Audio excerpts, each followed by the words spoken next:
Zoti Ministër, çfarë do të thotë vendimi I sjellur nga partia juaj Lëvizja Besa Mbram? Në fakt, pse u shkarkua kryesia qendrore partijake? Faleminderit për pyetjen. Atëherë koalicioni vlen tashmë ka filluar një proces të bashkimit të një subjekti të vetëm. E dini që ka një vendim, një moratorium që është marrë para zgjedhjeve lokale që të gjithë aktivitetet partijake të partive që përbëjnë vlenin të shkojnë me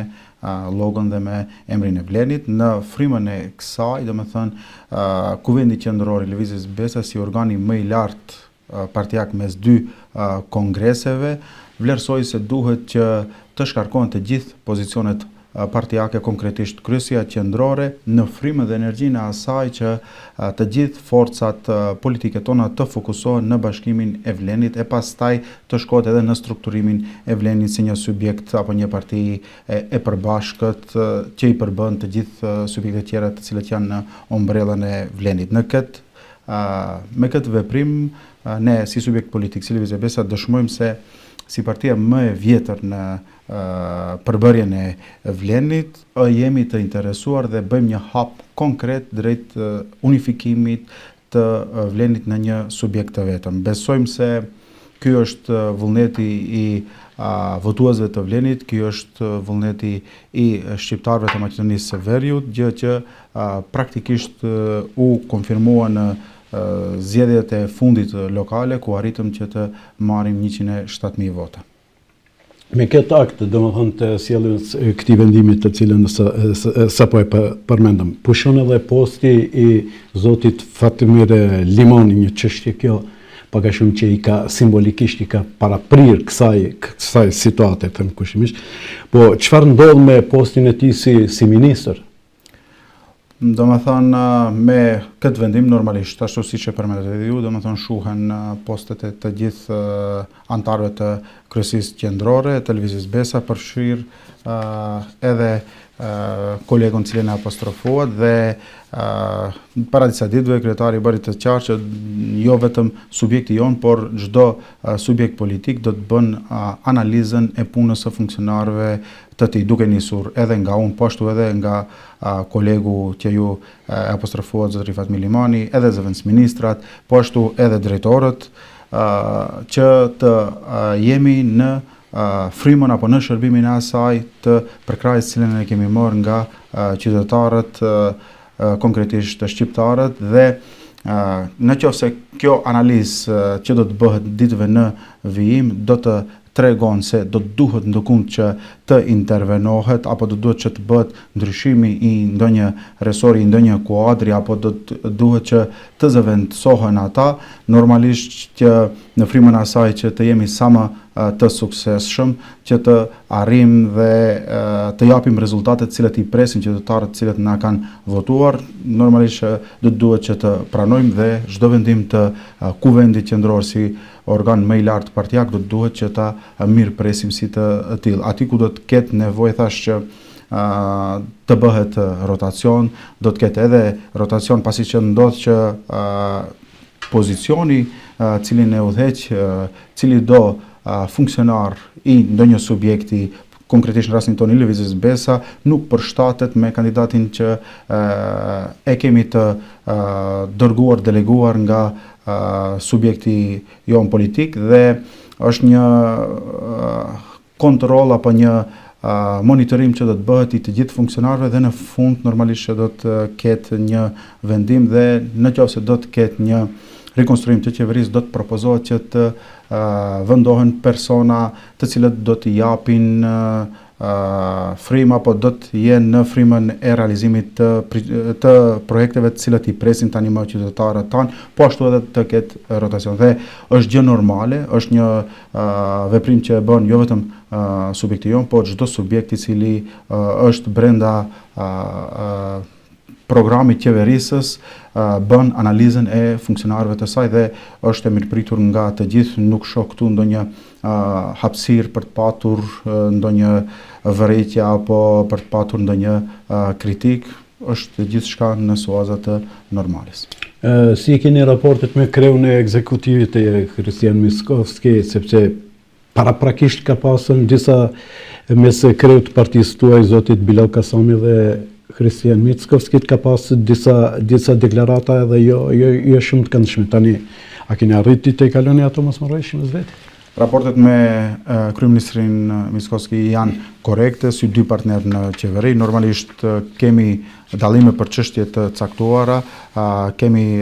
domethënë ndonjëherë dallojnë edhe prioritetet tona, por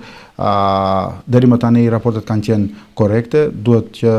të potencohet fakti që ne përfaqësojmë shqiptarët në qeveri, ku duhet që të përfaqësojmë gjithë ata 107.000 qytetarë të cilët na kanë votuar, na kanë përkrahur dhe presin që të realizojmë punë në interes të tyre për të pasur në jetë më të mirë dhe një standard jetësor. Prandaj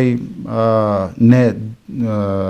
përderisa jemi brenda institucioneve shtetërore, sa herë që do të jetë nevojë do ngrisim zërin dhe do punojmë në interes të qytetarëve të cilët na kanë votuar. Ndonjëherë kemi gjetur mirëkuptim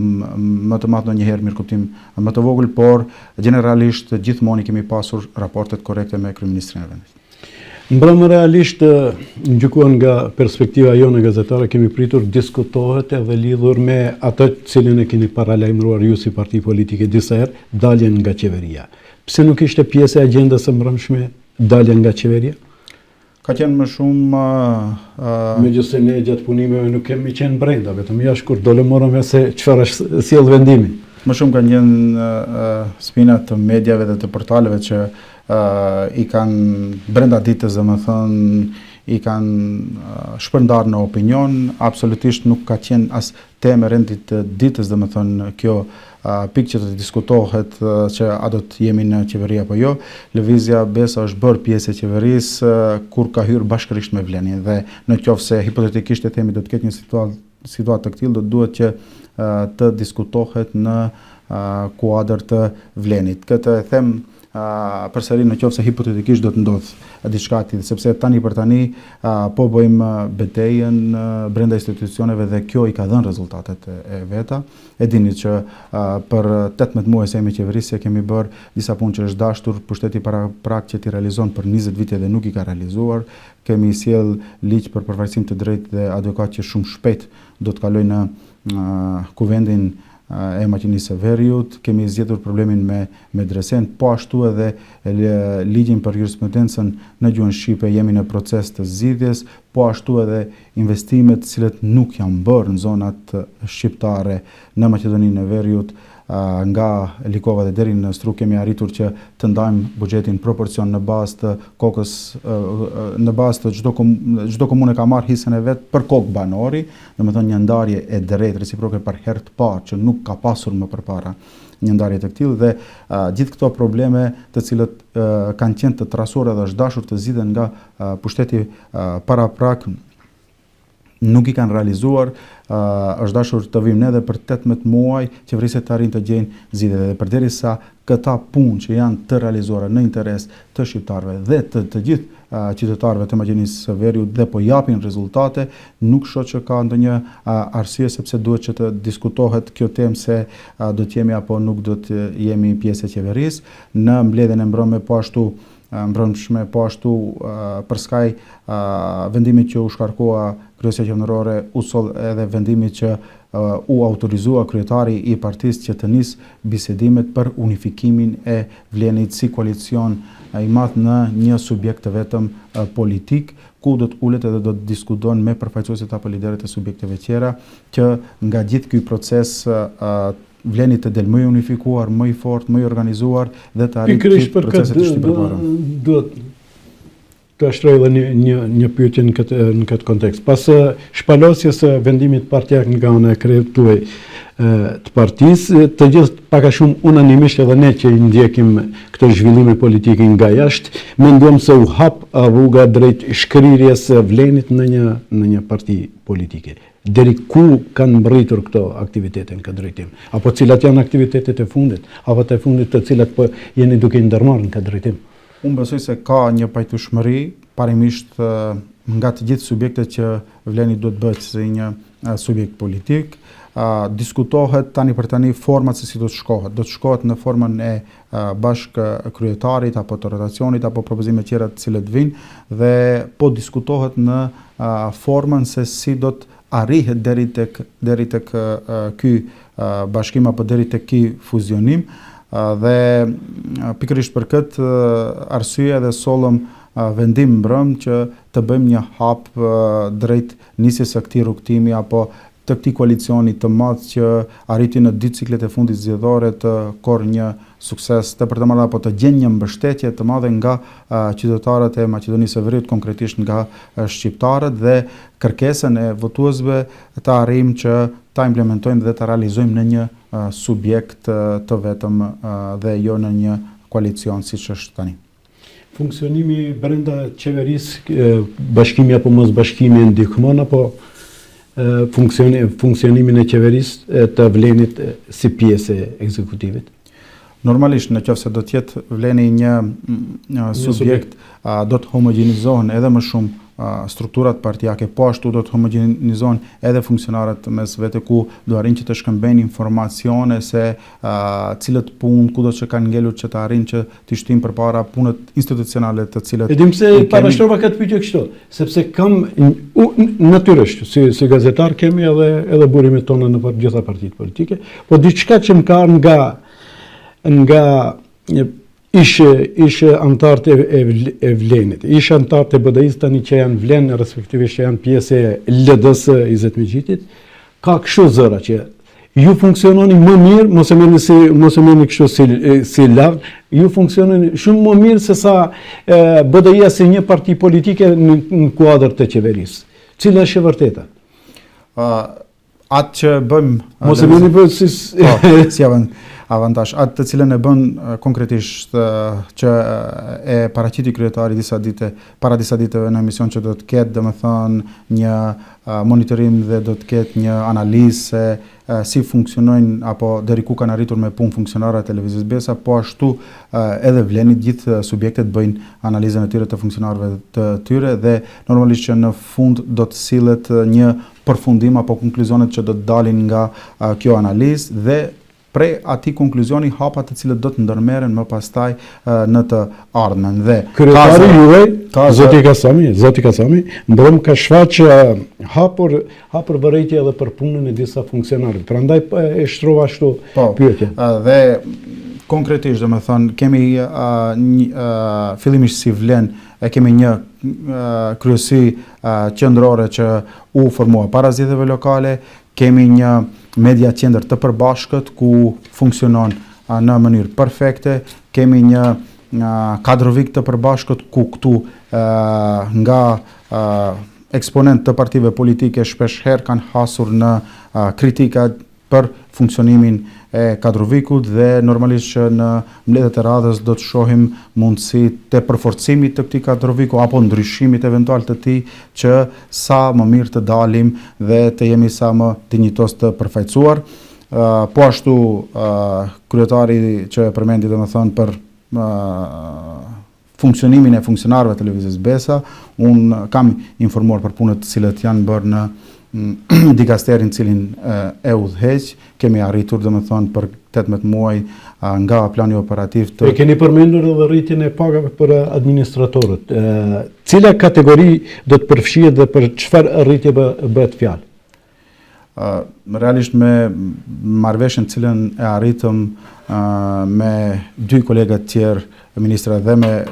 kryeministrin, bashkërisht me sindikatat arritëm që të përmbyllim procesin e gjithë administratës, konkretisht 11.000 administratorëve në vendin tonë, pasi që vitin që shkoi, e dini që kemi arritur marrëveshje me sindikatat e arsimtarëve, ku arsimtarët patën rritje të pagës prej 10%. Kemi arritur marrëveshje edhe me punëtorët e shëndetësisë, të punësuarit nëpër spitale. Po ashtu kemi arritur marrëveshje me policët e vendit, po ashtu kemi arritur marrëveshje edhe me punëtorët tjerë të cilët bëjnë pjesë në administratë. Dhe marrëveshjen e fundit të cilën e arritëm me sindikatat e administratës e përmbyllim gjithë procesin apo gjithë të punësuarit e administratës, të cilët punëdhënësi është, domethënë, qeveria apo institucionet shtetërore, të punësuarit në administratë do të kenë për këta 3 vitet e ardhshme rritjes të pagave të tyre deri në 40%. Domethënë do të shkojë rritje lineare. Këtë vit tani në mars do të ketë shpallje nga apo vendimi i qeverisë ku paga minimale do të rritet parafasisht për 30 euro, asaj rritje do japim edhe 1% shtesë, po ashtu edhe vitin 2027, po ashtu edhe vitin 2028. Dhe për 3 vite deri në përfundim të mandatit të qeverisë do të ketë deri në 40% rritje të pagës të gjithë administratorëve të cilët janë të punësuar në vendin tonë.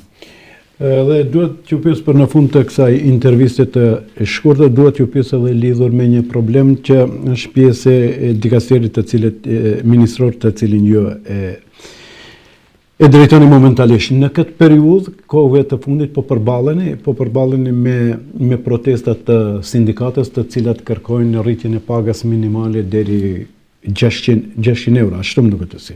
Pse nuk ka gatishmëri për të plotësuar kjo kërkesë e atyre? Kërkesa e sindikatave është më shumë politike se sa reale.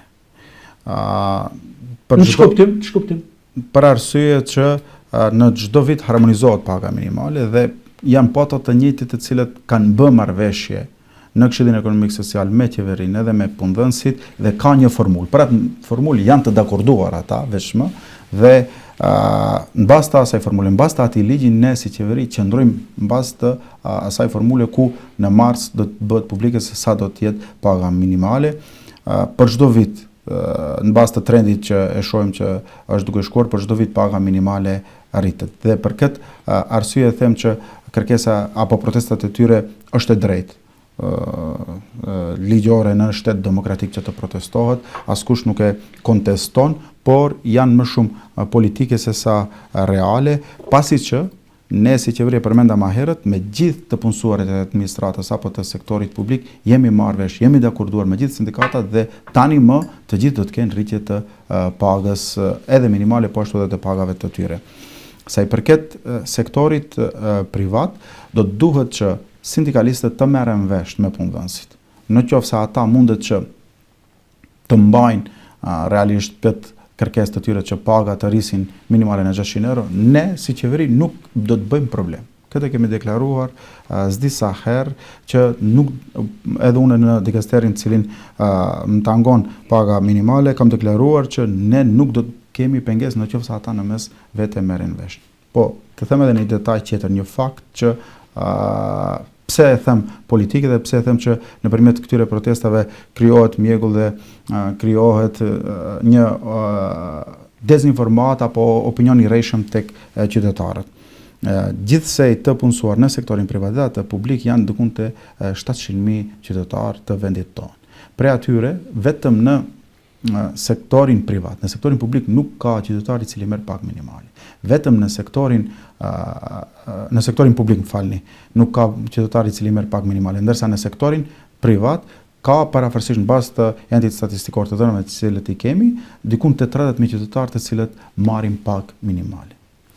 Dhe në qoftë se krahason nga 700.000 qytetarë të cilët janë të punësuar, 30.000 marrin pagë minimale, i bie diku te 4%. 96% e qytetarëve nuk marrin pagë minimale. Domethënë, për këtë arsye them që është politike. Po të hysh të analizosh në detaje këta 30.000 qytetarë të cilët marrin pagë minimale, të janë të evidentuar në endin statistikor, shumica prej këtyre janë ata të cilët janë të regjistruar si tregtar individual dhe janë vetë pronar të kompanisë dhe normalisht që t'u ikin shpenzimet, t'u ikin pagesat së kontributeve, lëshojnë pagë minimale tek vetja e tyre, ndërsa e dim që marrin edhe fitimin nga kompania në cilën punojnë. Që në qoftë se marrim gjë generale, 2 apo 3% qytetarë janë ata të cilët 2 apo 3% qytetarë për gjithë të punësuarve janë ata të cilët marrin pagë minimale. Për këtë arsye them që më shumë është politike dhe e shtyr apo e nxitur nga opozita se sa kërkesë reale të cilët e kanë qytetarët tanë. Ne sektorin privat e kemi përkrahur, me forma të ndryshme, përmes planit operativ, e kemi përkrahur përmes investimeve, konkretisht ligjit për përkrahje financiare të investitorëve, ku gjithë kompanitë mund të aplikojnë nëse kanë rritje të prodhimit me të vetmen arsye që ata të rrisin numrin të punësorëve dhe të rrisin pagat e të punësorëve në kompanitë e tyre që i kanë. Dhe formula për rritjen e pagës minimale ndërlidhet me pagën e të punësuarve apo pagën mesatare që paguhet në vend një vit para prak. Ne kemi përkrahur financiarisht që të gjithë sektori privat mundet të rrit pagat në të punësuarit cilët i kanë në kompanitë e tyre dhe automatikisht në bazë ligjit vitin që vjen indirekt rritet edhe paga minimale.